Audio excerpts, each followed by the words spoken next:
Let's do this. Hi, guys, and welcome to COVID Devotion with Beez. I am your host, Beez.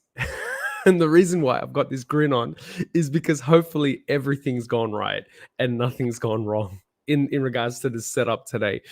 Like I've got to press in a particular sequence 6 buttons to make sure that we're live on Instagram, we're live on Facebook, YouTube, and Twitch, all through StreamYard, and like things are working. So hopefully, massive shout out yesterday. I don't know if he's on. Leah Likes Limes on YouTube for reminding me that my mic was on mute. Hopefully, it all goes well today. I'm just going to bring this back so there's no distortion. Good morning, Mum. Hope you're doing well.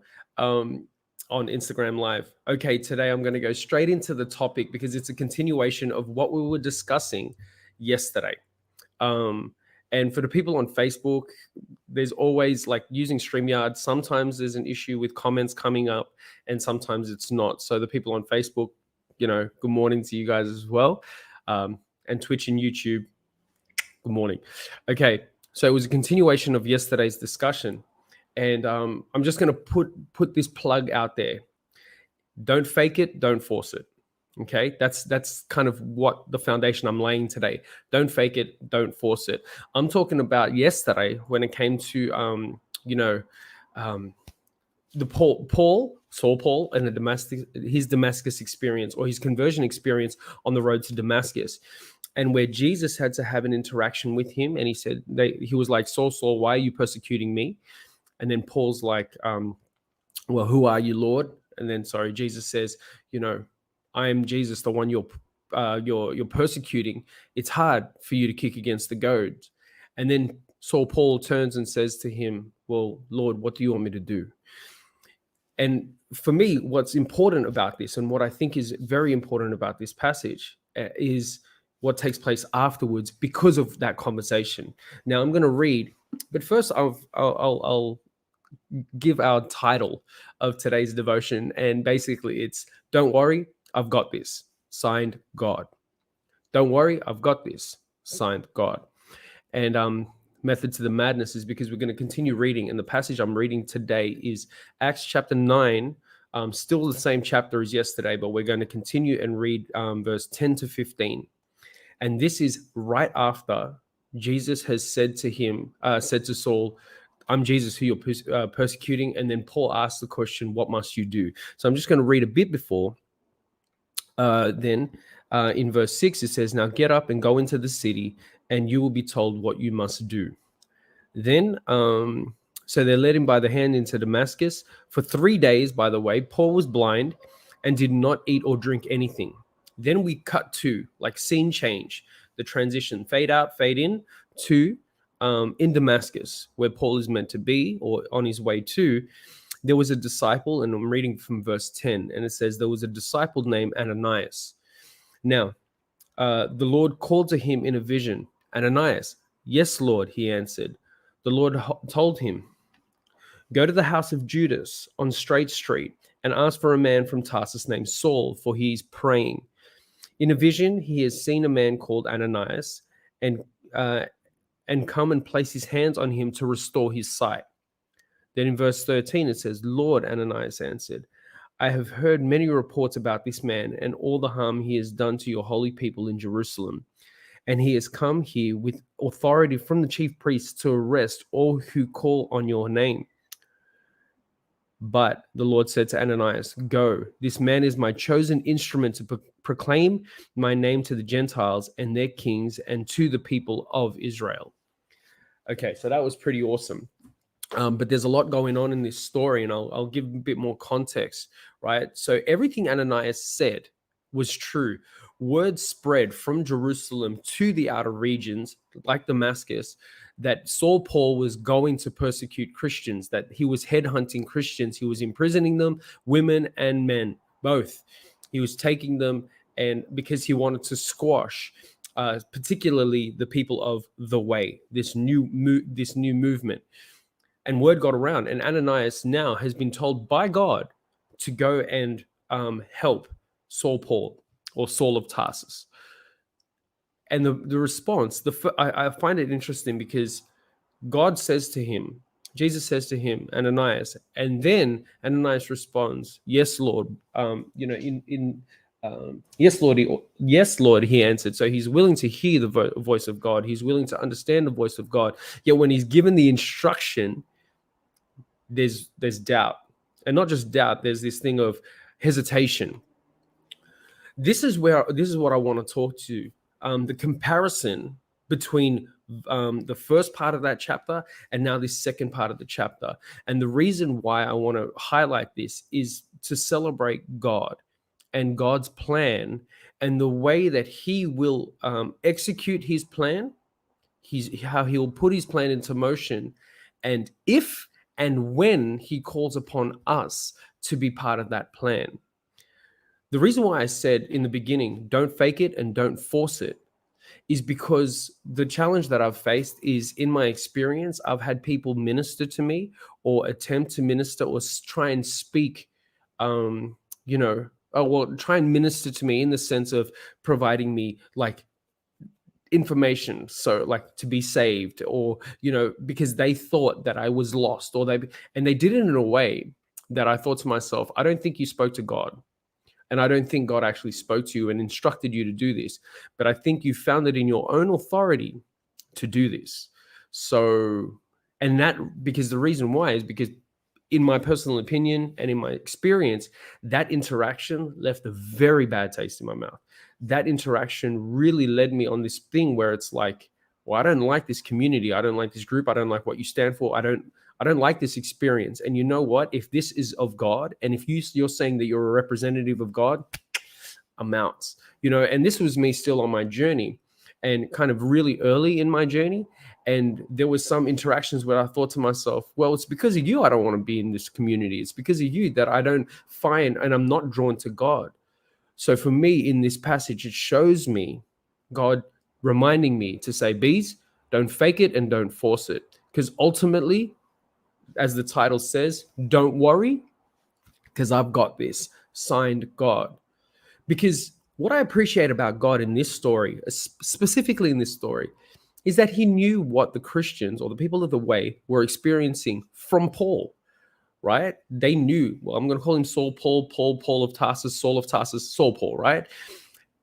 The people of the community, the new Christians, knew exactly who Paul was and what his intention and his agenda was.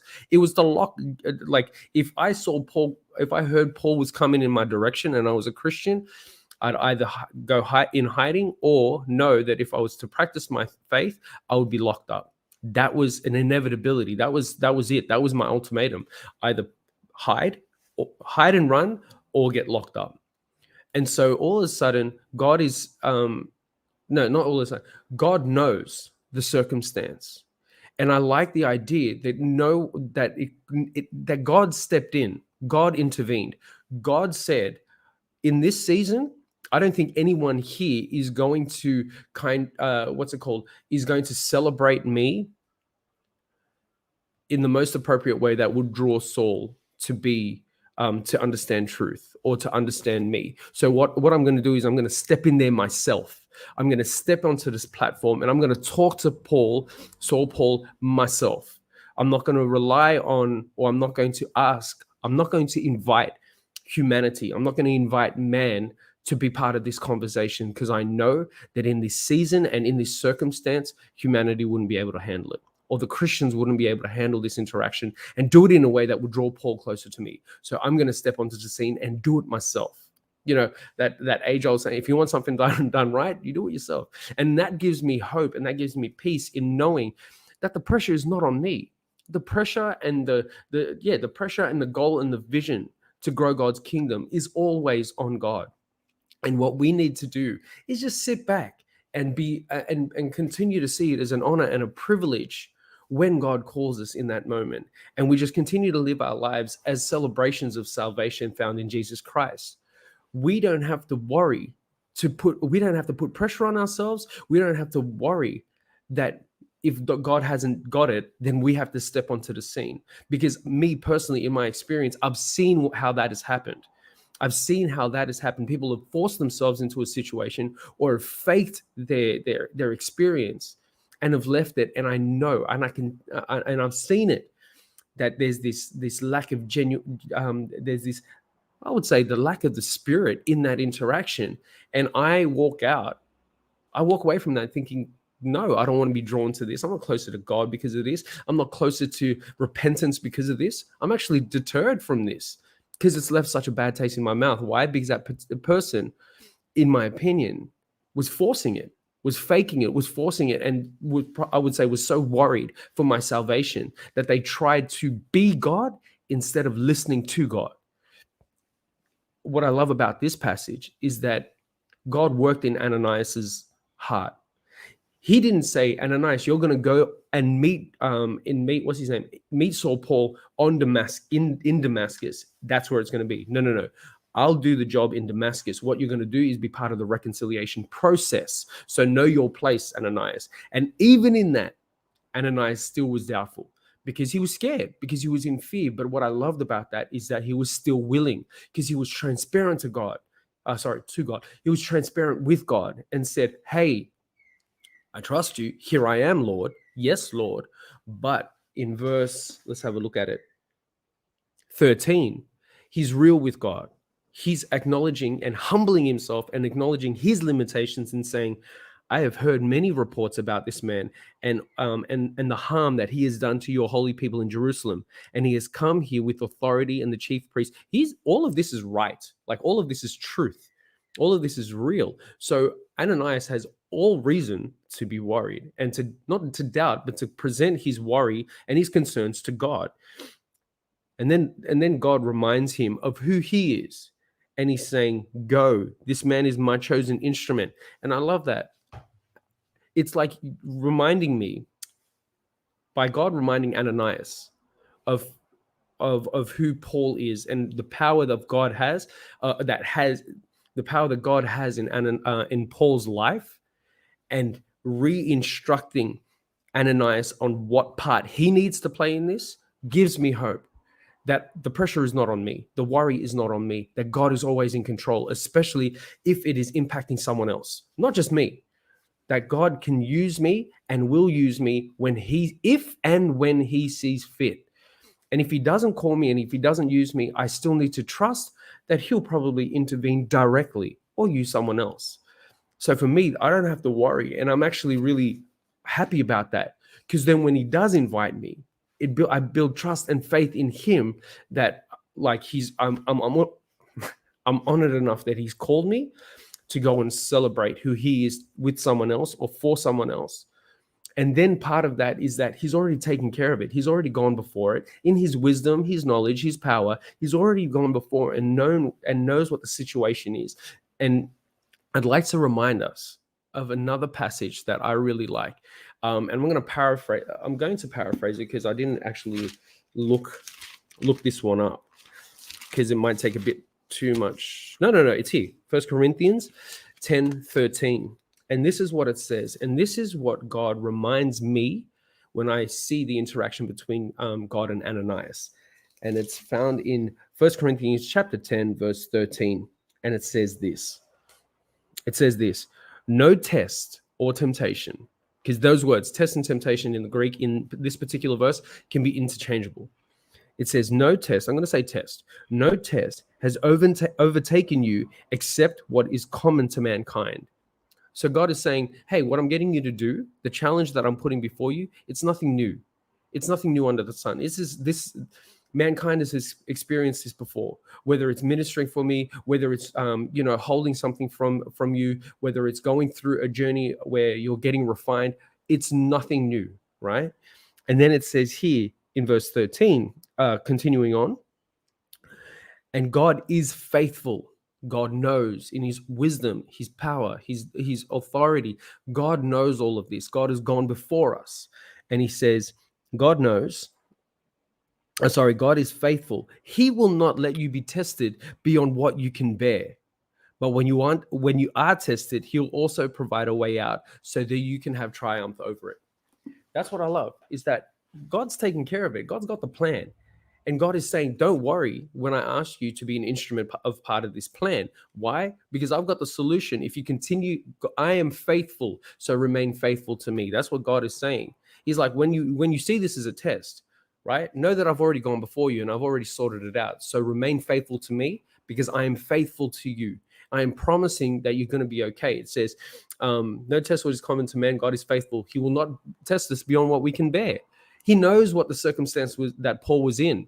He knows that Ananias, just the interaction, if Ananias and Paul had met before Jesus intervened, it would have been completely different. God knows that. That's why he said, you know what? I'm going to speak to him first. I'm going to directly speak to him first. You chill out. You know your place. Because when I call you, you will be called for a reason, for a season, and for a purpose. And then Ananias was obedient, though he worried. And though he presented that to God, he was still obedient because ultimately that's what happened.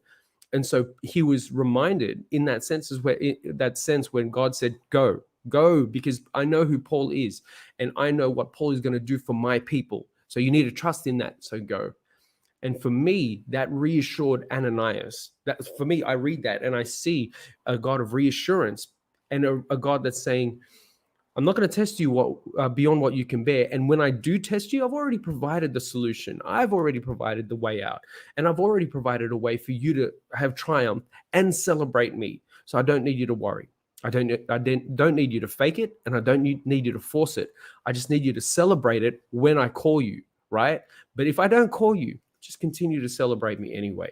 But don't fake it and don't force it. That's the message that I got from this passage. And I love it because the thing is, it takes the pressure off me.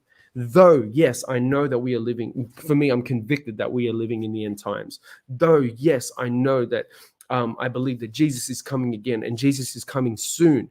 But what I also know is that God also has a plan for salvation. Like he had for me, he has exactly the same, not exactly the same. He has a plan, attention and an agenda of celebrating salvation for every single other person. So that's where my hope is. And that's where I guess my comfort is. And that's where I can relax and not worry. Because though it is a time of urgency, I got to trust that God's in control of all of it. And reminded from my passage, from my devotion title, don't worry, I've got this. Signed, God. So I hope that that's a word of encouragement for you today. That from yesterday, Paul asked God two questions. Who are you, Lord? Then there was that interaction and transformation experience. And then Paul said, Lord, what do you want me to do? Be at peace in knowing that if you're not at that stage where you can ask that question, Lord, what do you want me to do? And God hasn't called you to go and celebrate. Take the pressure off yourself and don't fake it and don't force it. Just continue to celebrate Jesus in the meantime. And that will be the natural drawing ticket for others to connect with him. And know that God is working in the background. Don't worry, God's got this. Okay, let's have a word of prayer. Heavenly Father, thank you so much for this morning. Thank you so much for the opportunity that we can come together and just be at peace and be reminded of who you are. Lord, I pray that you continue to bless and guide us. Continue to reveal yourself to us. So when we ask the question, who are you, Lord? That you can respond to us with compassion, with love, with mercy, with salvation, and by the power of the Spirit, with transformation. So we can respond back to you and say, well, Lord, what do you want me to do? What do you want us to do? And Lord, I just pray that we can also be at peace in knowing that you're working in the background. You're using not only us, but things around you, the world around us, to continue to spread your gospel, to continue to spread your love. So may we not worry and take the pressure off ourselves and be at peace in knowing that you've got this. I pray that you be with us today. Keep us warm, keep us safe. And thank you for today. Go before us so we can celebrate you once again. I ask this all in your loving name. Amen. Thank you so much. Hey, Izzy, shot for the support, shot for the shout out. Thank you so much for joining me live on Instagram. Thank you so much once again for joining me on do I have to sneeze? Yes, yes, I do. Thank you so much for joining me on Instagram, Twitch, and YouTube live. I'll see you tomorrow morning. Might be a pre-recorded one because I'm out at the school. Also, massive shout out, because I know the high school HSC starts today. Shout out to all the students going through HSC. We'll be praying for you. Please, if you're watching anywhere, please keep the Year 12 HSC students this year in your prayers, and help them and have God just continue to be with them, comfort them, give them peace, give them everything, and miracles, obviously, for those cramming miracles. Okay, so I'll see you tomorrow. Thank you so much for joining me today. In the meantime, until tomorrow, stay safe, stay blessed. Peace out. Much love. I'm going to add that. No, it looks like. Anyway. All right. I'm out. I'm going to try something.